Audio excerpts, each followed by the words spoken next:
What's your emergency? 5, 4, 3, 2, 1. Welcome to the PIO podcast, a place to discuss all public information-related topics for police, fire, EMS, and local and federal government organizations. It was a good learning experience for a lot of us that social media is not real life. But we have to remember the media are very rarely a target audience. They're simply that conduit. Our words have impacts on individuals, and it may not be positive. So just being thoughtful and mindful of the words that we speak. I think what's so interesting about this position too, and this job and this profession, is that every one of us is looking for purpose, and when we find it here, that's it. To know is that a crisis for one is not necessarily a crisis for another. This episode is sponsored by the Social Media Strategy Summit, the leading provider of social media education. They host annual events designed specifically for government communications professionals like you to help you build and engage your communities through social media. Visit their website at socialmediastrategiessummit.com to learn more and use promo code PIO podcast for 10% off of your registration.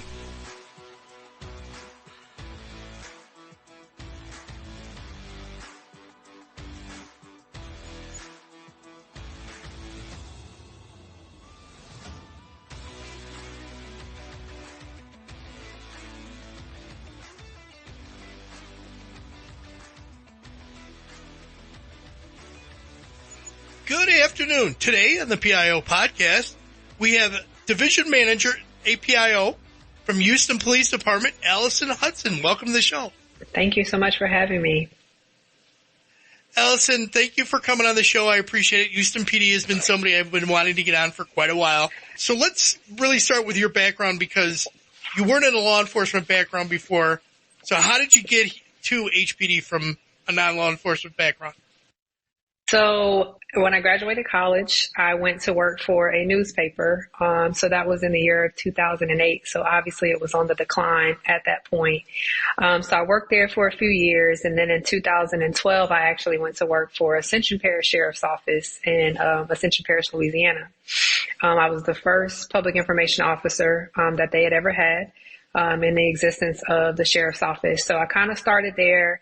And then 10 years later, I kind of got into everything. Obviously handled a lot of critical incidents, being the PIO. And I wasn't just the PIO. I was the crime victims investigator. I was a bunch of things. So I was able to kind of hone my skills and just, being an instructor, dealing with all types of crises, a lot of chemical plant incidents and things of that nature. So then I kind of got tired of Louisiana a little bit, per se, and a job opened up here in the city of Houston, and it was for the Homeland Security Office of Emergency Management. So I became the APIO program manager for that, was there a year.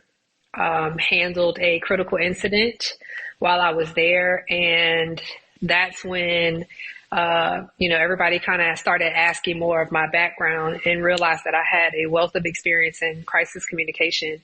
And that is how I got to HPD. Oh, okay, great. So you actually had quite a background. I didn't realize that you had done a lot of work in Louisiana.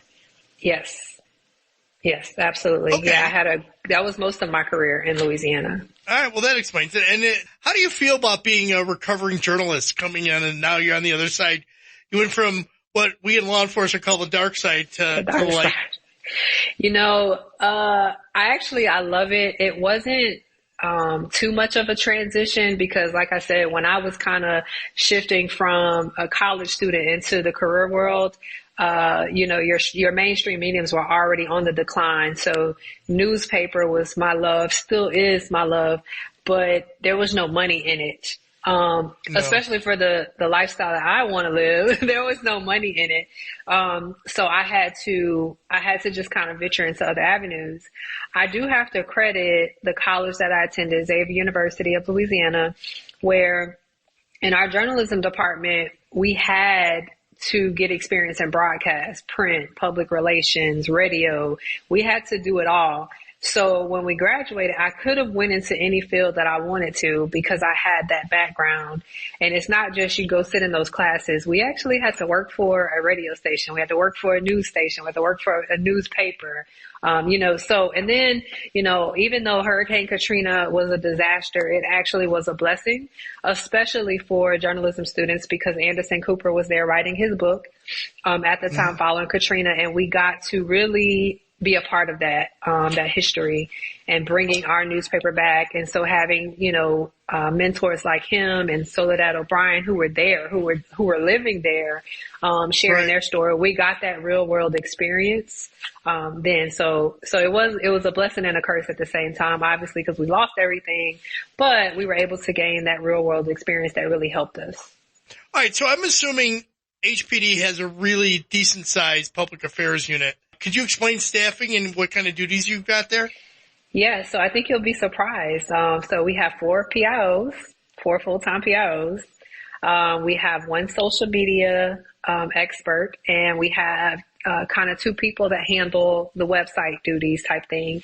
And then you have myself as a division manager, and I can kind of fill into the roles to help out the PIOs from time to time. But everybody thinks we have like 15 PIOs on staff. No, it's 4 geniuses who are literally the turning wheel for our department, and they literally handle everything. And they have a really good makeup because they've all been together for over 12 years with each other, so they kind of know how everything works. And they're also different. They come from different backgrounds, most obviously television, but a few radio, some just kind of marketing backgrounds. So these are all civilians, Allison? Yes, everybody is a civilian. Okay. Yes. Mm-hmm. Okay. Yep. That's not a bad size unit though. In reality, to have 4 PIOs, I mean, and you as the head of the division, and then you have a person in charge of social media, and then 2 people on the website. Yep. A lot of places have the website person and social media person doing the same thing. And then they have maybe 1 PIO and a backup for a larger department. That's probably your average. Yeah, and so I always tell them, so where I came from, I was everything. I was the only one that had access to social media accounts. I was the only one writing press releases. I was the only one, responding to scenes. I was on call 24/7, 365. Nobody else posted on our social media page. So if I was sick, everybody knew I was sick because nothing was getting posted. Because nothing happened? Exactly. Nothing was being posted. So I was the one doing all of the interviews and, everything like that. So coming here, while it's a much bigger city, it's a much robust, information that we're getting out. It's not as busy as I was because I was the only one handling what they're doing. Let's take a quick break. I think it would be useful at least to experiment, and I know some universities have started to experiment with this, but experiment with having, a required course maybe for all students entering the university. They used to have a course at my university, which was like here's how to go to college class, here's how to study and things like that. They don't have that course anymore, but instead of having something like that, have a course that show students, here's the history of free speech, here's how it. Okay, so let me ask you this. When you made the change from a person handling journalism and then going into the PIO role, was there something that surprised you about the position being a PIO? No, there was nothing that surprised me per se. However, I will say I did unfortunately find out how cruel people can be. Yeah. And so that was kind of not necessarily a surprise, but it was a kind of like, man, I got to stay on my A game at all times because, you want to address it, but not address it. You want to address it the correct way by doing better and learning from what you did. And so that was really kind of the only thing. There was really no surprises. I think more so for myself, I always wanted to make sure it was the right information. And sometimes people didn't understand that because they just want something. Why are you waiting so long to say something? No, I need to make sure it's accurate so I don't have to come back and say anything. But people can be generally cruel and rude. But thankfully, I had a good upbringing to not worry about what people say, but really kind of focus on the constructive criticism and knowing who to listen to and what not to listen to. Video has really played a big role in public information now. I mean, video is kind of like king right now. How has that affected the way you guys do stuff at HPD? So I can tell you, and if you look at on our social media channels, videos are our bread and butter, especially the TikTok model videos. Obviously, we don't have a TikTok, obviously, for government reasons, but we do a lot of the TikTok style videos because that is what appeals to our audience. You know, we can reach from, 3 years old to 103 years old with videos, and we have a chance to customize it, be creative, and humanize the badge of information that we need to get out. And I really do think that we do a very good job of incorporating video into when we want to get the word out about something, and not just externally. We do that internally too. When there is something that needs to be addressed with, over 5,000 officers, we can do it through a video, and it's interesting, so video has helped us a great deal. It's something that I encourage, if other departments are not doing it, learn how to do it correctly, reach out to others, look at other social media accounts to see what works, because we're not creating new content.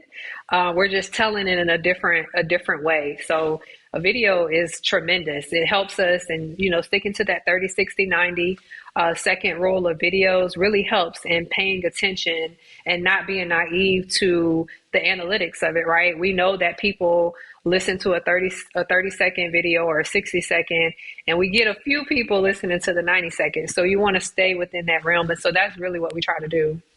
All right. So that goes to my next question. Do you utilize analytics to evaluate and or redirect or change the way you message? So you're obviously doing that. Absolutely. That is how we know that we're reaching our intended audience.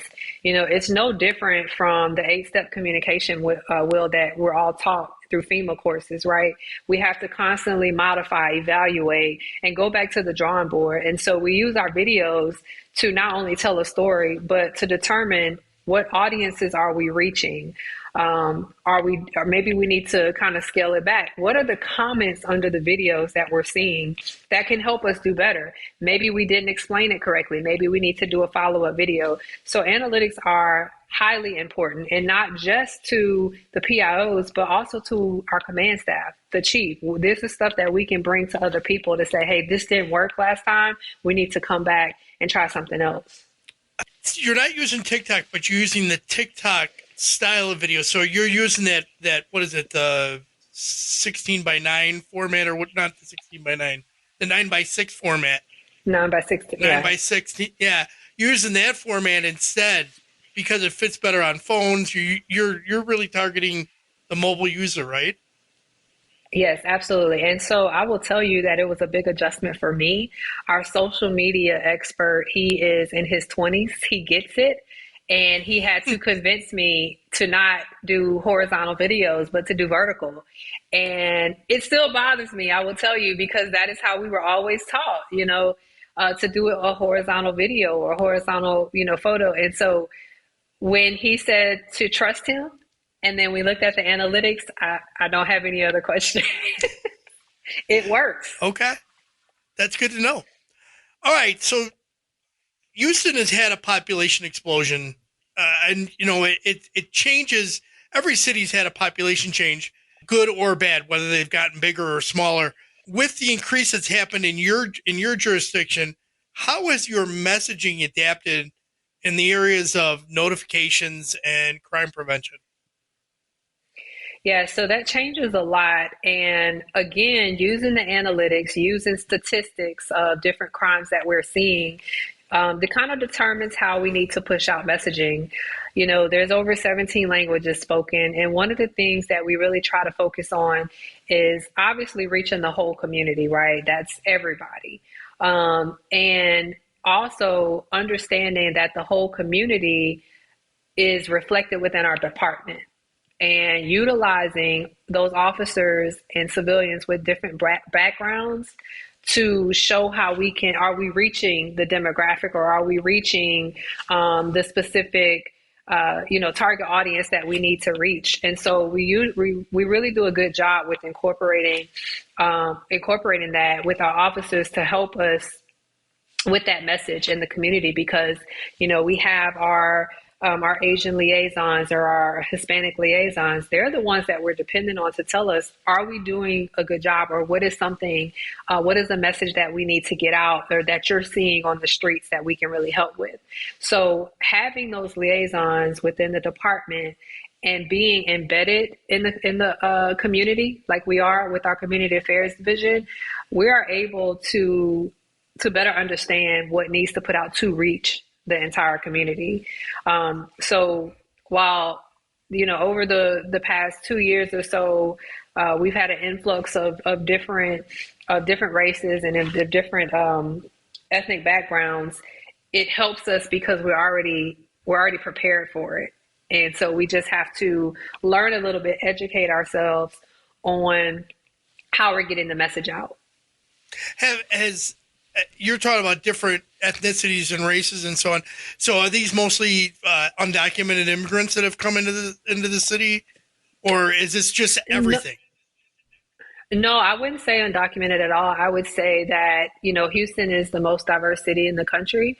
There are so many languages spoken here. And so while we may not reach them all, we'll never stop trying to reach everybody by learning the community, because you have, obviously a large Hispanic population. You have a lot of Ethiopians, you have a lot of Asians, you have a lot of Chinese. It's just so many that we have. And that is reflected also within our officers that work there. They're a part of these, communities as well. And so we really lean on them to say, hey, the nation of Qatar is moving into Houston. We need to focus on messaging that. What are some issues that we're seeing that may be relative to just that community? So that is what we're doing. I did not realize that you guys were well over 2.2 million population. I had no clue that you guys were that. So that's got to put you, pretty high up in maybe the top 10? Yeah, we're the fourth largest city in the country. Okay, so I did not realize you guys were that big. Okay, so that explains a lot. Yeah. All right, that explains a lot. All right, I'm going to ask a question that wasn't on the question list here that I sent you. It's relatively simple. How are you handling recruitment and retention, and how are you messaging for it? I know recruitment may not necessarily be your forte, but I'm sure some of it's got to come through your office. Oh, yeah, absolutely. So our recruitment, we've done a really good job in the past 2 years of kind of upping recruitment. If you ask around, nationwide, everybody's having a problem with recruitment and retention, right? It's hard to be a police officer. It's hard to fund what we need. And, everywhere you go, officers are short. That's kind of how it is. And so that's where we utilize our PIOs and social media to get creative. How are we reaching that? Through social media. We do recruitment videos. We do social media posts. We do graphics. We do, all type of outreach in the community, going out to those different job fairs or whatever it may take, going to schools. So we really are out there. But I will have to say, I think what has helped us in recruiting is the fact that you have all different makeups at the table, making decisions on how we're going to get the word out about recruiting. And then, Mayor Turner is behind HPD 100%. And that, obviously helps us as well. So it's just an overall, good. You have your young, you have your middle age, you have your old, and we all come together with these ideas to just really make it better with recruitment. And, retention, we've done something. We've added a $10,000 incentive program that's funded through 3 stages during the academy. So we've done a really big push on that with, just education, graphics, videos, that type of thing. So just trying to make it appealing. And then who doesn't want to work in the fourth largest city in the country? Well, yeah. I mean, really. And the weather's got to be The weather's got to be pretty decent down there. So, I mean, you're not getting snow. Definitely not. Well, I mean, we're getting 100-degree weather, but I mean, it's still, I mean, you know, to get the experience that you get here, you won't get anywhere else. So why not join? Right. Well, it sounds like you had there's a decent plan, and you're executing it cohesively, which is really important. How many officers would you say you're down, or are you, where would you like to be? Well, you know, that number I don't really know specifically. I just know that we're down. But what I can tell you is what we're doing to increase the numbers is having more academy cadet classes. So we have 5 for the year, and like I said, it's recruitment. It's those who are the lateral moves from different departments is big, and so just having more classes and, like I said, getting the social media aspect out there to get people involved. And, to kind of put it in comparisons, the city of Chicago, there's about 13,000 officers, and they're always the ones that are compared to us. And, we have 5,600 officers. They have 13,000. So it would be great to have something like that. We don't obviously have the budget for it. And then obviously when you look at a city like Chicago, where crime is just rampant, right? It makes you think, is 13,000 enough? No, it's not. Right. So we can't ever really answer that question. But what I can tell you is the efforts that we're putting in to actually just get more officers. I don't know if it's a good comparison to compare you guys to Chicago, because I came from that area. So before I moved out to Colorado, the Chicago Police Department, they've lost numbers. They might be budgeted for 13,000. They have probably close to 11,500 that are actually officers. But then you take out maybe about 4,000 of those that are out on injury or light duty, that have not been to work in 4 to 6 months. Now you're right down to, where they're roughly 7,000 officers on 3 shifts that have to cover the crime that they have in the city of Chicago.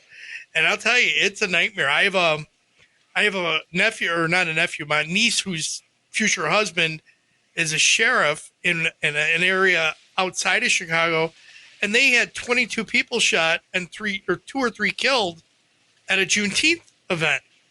And it really wasn't the group in the Juneteenth event. It was a car driving by that unloaded on them. And it just the amount of sheer violence that comes out of Chicago is just unprecedented compared to other parts of the country. It really is. Yeah. All right, so let me ask you this. Going back to May of 2020, the George Floyd stuff, how did that impact you guys after it unfolded? So I was not at HPD in 2020 when George Floyd happened. However, I was at a sheriff's office, and what I can tell you is the way HPD handled the riots, the incidents, the calls, just everything became a model for police departments and sheriff's office worldwide of how they would respond, because they really did a stand-up job. They really did a great job on standing where they needed to stand and being transparent and being one voice. I mean, I can tell you that when it happened in Louisiana was a reason that we redid our mobile field force of how we responded to riots and things, because that is not something that Louisiana is necessarily known for. And so it became like a trickle-down effect. But speaking to the PIOs that were there, it was a trying time, for them. They were overworked at that point, but they got through it with networking with other PIOs, helping them get through that, and really just kind of standing together. So I don't have like the inside part of that. But what I can tell you is from where I came from, we reached out to HPD for assistance on how we would respond in Louisiana for events like such. Oh, okay. Excellent. My next question is about critical incidents and officer-involved shootings. A lot of departments now are going to a critical incident debrief video, something along those lines, where there's the body-worn camera video and so on like that. Do you guys have something like that? Do you do something like that? Yes. So our body-worn camera videos are released within 30 days of the incident. That is our policy. And so that is pushed out through our social media channels. We do meet or attempt to meet with the families before posting that, just to give them that knowledge, like, hey, this will be posted out. And we just push those out on our social media, and they can all be found on our YouTube page as well. Okay. Well, and how long has it been going on since before you got there, or was that something that you put in place? No, that was something that was before my time. Okay, so HPD's been doing this for quite a while. Yes. All right, joint information centers. Let's talk about that. A real big piece of the puzzle for crisis management. You were part of the JIC for the NCAA basketball tournament that was down in Houston. What did you do, and why are JIC so important for an event like that? I cannot stress enough how important a joint information center is, and a joint information system as well, right? So during the Final Four, we started a year, obviously prior to the events that happened this past March and April. So myself and a team of HPD officers, commanders, assistant chiefs, as well as the Houston Fire Department commanders and chiefs, we all went to New Orleans. So I was back home for a week, and we got to kind of just experience what they had to plan for, those type of things. And then the past year, we spent in our respective divisions, or our expertise of preparing what that would look like for the city of Houston. We had monthly meetings. So I did a lot of training, because one thing is to tell people what they need to do, and they're not prepared for it. So I had a lot of trainings on what a JIC is, the roles of JICs, those type of things. We put a JIC plan in place for the city of Houston that had never been done. So I was very proud to do that and have the mayor's kind of stamp of approval to say, you know what, not just PIOs, but I want all city department leaders to have this training as well. And at first it was, I don't want to go to this training. And then all of them were like, this was amazing. Like, they get to understand when we say, I need your PIO to respond to the JIC, why and what goes on. So that was very helpful. So not only that, I created a communication plan. I walked through, the different roles of what we would need. And not just that, we did full scale exercises with the JIC, with the EOC, with fire, with police, with the FBI, with all of our, local, state, and federal partners for them to understand what the JIC is supposed to do. Because a lot of times we can have a JIC, but our leaders come in and sometimes don't understand that, and they change everything, and then we begin working harder and not smarter. So I'm thankful for the past, year or so that I was able to kind of gather that. Now, inadvertently, I changed from Homeland Security and Emergency Management over to HPD during that time. So they were trying to find my replacement at OEM. And I said, don't worry, I'll still take care of it, make everything, make sure everything's right. So even down to testing the computers in the JIC and just getting the schedules and everything, it was very challenging, but it was something that was needed. And so we had a tabletop exercise for the Final Four. And the NCAA would come down monthly, and we would just kind of meet and talk. And the marketing director told me, she says, I've never been a part of like our planning meetings where the PIO or the person over the PIOs speaks about the entire plan. And they were actually on the agenda. I said, I know, right? Like, we're coming up in the world, like we're doing things. And not only that, it was, this is what we're going to be doing. And I need you guys to see when an event turns into an incident, what we do and how we get it out, and how we accurately and efficiently get something out, right? So we had a tabletop exercise with the FBI, And the guy that facilitated the tabletop, he came up to me afterwards and he was like, I don't know whether to say that I want to work for you or if I'm scared to work for you, because you were just like, you didn't blink. You had it all together. You knew what you needed to do. And I said, listen, crisis is what I do. It's no different from when police officers are running to the threat when everybody else is running. I'm running to it too, to help get the messaging out. And that is just kind of what we love to do, right? And so being able to share the knowledge and the expertise and the experience that I've had, over my 20-year career of crisis, and people actually listen. And it was a rewarding feeling. And I think in the city of Houston, we understand that JICs are important, and a JIC is a part of something that we always have. I just got off of a phone call. We're having the Pride Parade in the city of Houston, and that was one of the questions. So is the JIC going to be operated? What are y'all doing? And that's just a good feeling to be included, because as you know, PIOs are not always included, and we're always the last to know things. And so it's just a good feeling, and I'm very proud to have brought that to the city of Houston. And just really understanding. And I've been deployed to a lot of JICs for hurricanes, especially the state of Florida. I think I get activated to Florida every year. I went to Kentucky during their flooding event. So I've been Puerto Rico was one. So I've kind of had the experience of dealing with a bunch of them. So it's just been really fun to kind of help put that together for the city of Houston, and also not just PIOs understanding, but leaders and everybody else understanding how vitally important a Joint Information Center is. Well, congratulations to you for doing that and getting those politicians and those leaders to see the value of their PIO and to elevate them, because you know it, and probably everybody listening here knows how difficult it is sometimes to get the PIO into the room to make sure that they're getting that information, to get the right information out to the public. So kudos to you. All right, so since you became the PIO division manager, what changes did you implement to the unit? So right off the bat, more specific PIO training. So when I started, they, like I said, they're all seasoned vets. They've been in the business 15 plus years, and specifically as PIOs there, which is, hard to find these days, right?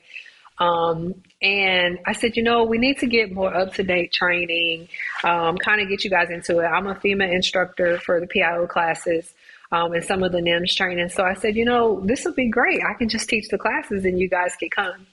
I am pleased to say, so I've been with HPD now 7 months, and I have 2 APIOs on staff now, 3 including myself. Within the city of Houston, we are 4. There are 4, and I have trained all of them. And so that was something I was very proud of. I have one who is applying to the master PIO position now, because now she's hooked. And I have the others are like, I'm waiting, I'm ready to go too. And, all that. So training was something, specifically the PIOs, that I was like, we have to do. But not only that, I think it's important for them to understand the emergency management training. So understanding that NIM structure, unified command, sports, public information, that type of thing. So they've all had training, and that's something that I'm proud of. The other thing that I incorporated is that they all became members of National Information Officers Association. I've been a member for well over, 6-7 years now. And I thought that was very important for them to have an outlet and a network of people that they can call on, throughout the country, to help them get through things, or to just feed off of ideas, or to just really build friendships with. And so that is something that they are. We're going to be going to NIA conference this year. I go every year, so it'll be fun to have some of my staff with me. So just kind of enjoy that experience. So that is something. And then another thing is the mental health piece. I don't think that we check on each other enough. So one of the things that our guys do is they take walks on the floor, like every hour or so. So they kind of just get up from their desks and kind of depress. Some of them go for walks during lunch breaks, and, just kind of, we have a fun working environment. We like to have fun together. So we kind of all, meet, some of us hang out after work and stuff. And so that is just kind of that, to make it feel like a family, because we're going to be together a lot. And so that's just something that we have to figure out what that balance is. But mental health is something that is at the top of my priority list, and that's something that I want them to incorporate as well. But the training, I think, is the most that I'm proud of, is having them buy into it, and now saying, like, I'm not the only APIO in the city of Houston. There's others, and training is one of those things where PIOs, a lot of times when they've been in it a long time, they always say, I've got enough. And there's always some training you could take, some refinements that you can make, some new lessons you might learn from somebody else that does training in other parts of the country that maybe you just never thought of it that way. And I think that is really important. Right. Yes, so kudos to you. Excellent job. Thank you. All right. Is there a question I should have asked? And if so, how would you have answered it? No, I can't really think of a question. No, I really can't think of another question. Okay. All right. So we're going to go into some rapid fire stuff. All right. Okay. All right. Texting or talking? Talking. Coffee or tea? Water. Adult drink of choice? Tequila. Straight up or margarita tequila? No, I like tequila reposado straight up. Oh, okay. Name one thing that people say surprised them about you. People are always surprised about how young I am and the vast experience that I have. Do you have a pet? No. Is there a book or author that had an influence on you? You know, I can't really name one. It's been a bunch. But if I had to narrow it down, and I know this is going to sound really cliche, but it really has helped, and it has been like the life book, which is obviously the Bible. The Bible has helped me get through everything. If there's something going on, you can open the Bible and say, okay, I got it. This is what we're going to do. Like, you know, it's just that encyclopedia for everything. But there's been so many. The original crisis manual. Yes, exactly. And, you know, we have our crisis manuals, right? And I have my Bible with me everywhere I go. And you can turn to it for everything, because it really is something that, you know, has an answer for everything. Really, literally. Right. So, I agree. So yeah. Ask permission or beg for forgiveness? I think it depends on the situation, but if we're dealing with a crisis, I'm going to just have to beg for forgiveness. PIO way? PIO way. You trusted me to do it. Yep. Yeah, exactly. If you could have coffee or tea with any historical figure, who would you choose? Definitely Walter Cronkite. That man was a genius.